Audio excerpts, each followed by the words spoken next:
Kasakma Keperu here for Project Illuminated, and today I want to talk to you about culture.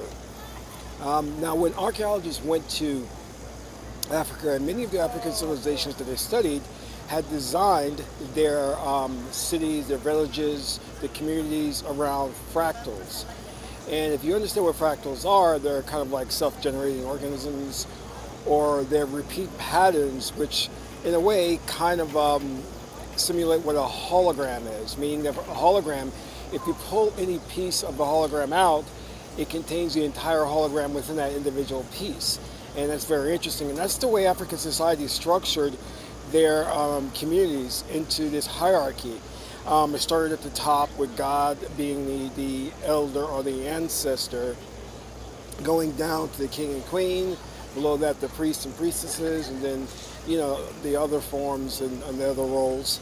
And that's very important for us to understand, because one of the things I want to really get at is that in order to make a change in society, it has to be predicated upon culture. And how do you learn culture? You don't learn culture from reading a book of spirituality, or trying to go to a university to study spirituality or religion. You learn it through a communal setting. You pick it up from other individuals in the community. You learn it through osmosis. Learning something from a book does not give you the Ma'at experience. And Ma'at talks about, to understand truth, you have to live life.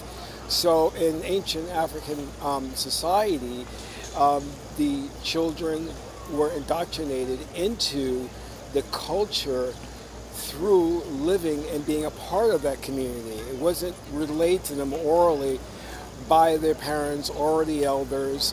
They went by and they picked up things, and they knew how to properly conduct themselves based on that community setting.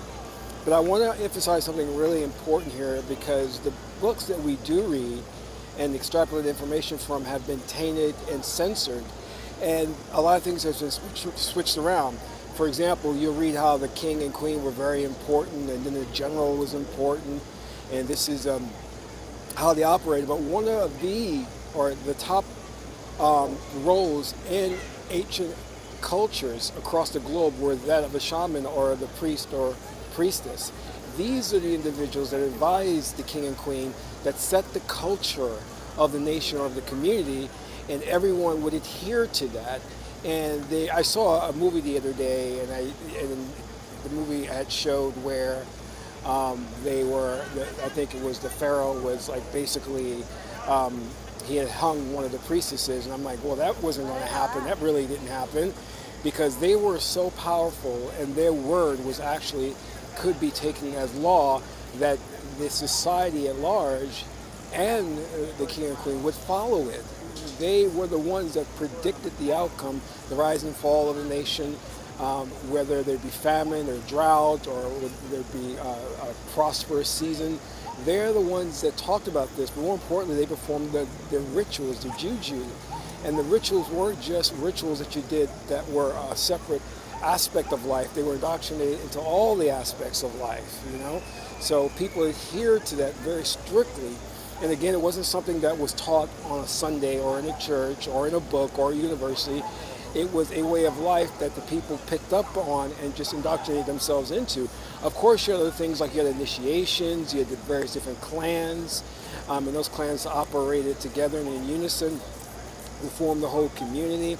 And it's true what they say, it takes a village to raise a child, and that's exactly it, because in African society, if there was somebody who did something wrong or had divergent behavior, they had to look at how society, what society was teaching, in order to create that individual and try to understand the underlying motivation for why that individual went out of the norm of society. And then the idea was to put things back in balance, again going back to Ma'at, never to punish, but to balance out the individual. What are energies? What was it about them that felt that there was this vacant hole or this need to do something that was not in line with the community? So that's really how things were structured, how culture was carried over.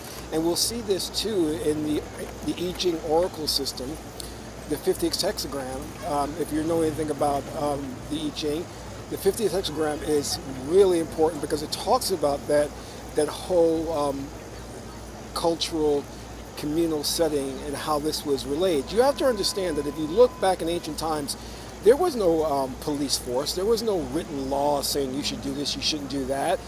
We didn't need that simply because when you were born and raised in that society, you just knew the proper things to do, and the community was there to police you. The community kept everyone in line, and the channels of communication were open, and there was rituals that the rituals themselves would help to bring the psyche of the community in line so that they would do right, they would do justice, there would be ma'at.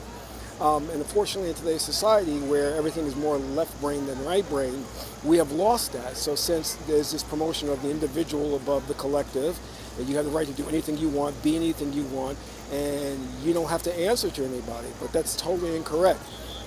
So I want you to think about that and how we've gone wrong in today's society.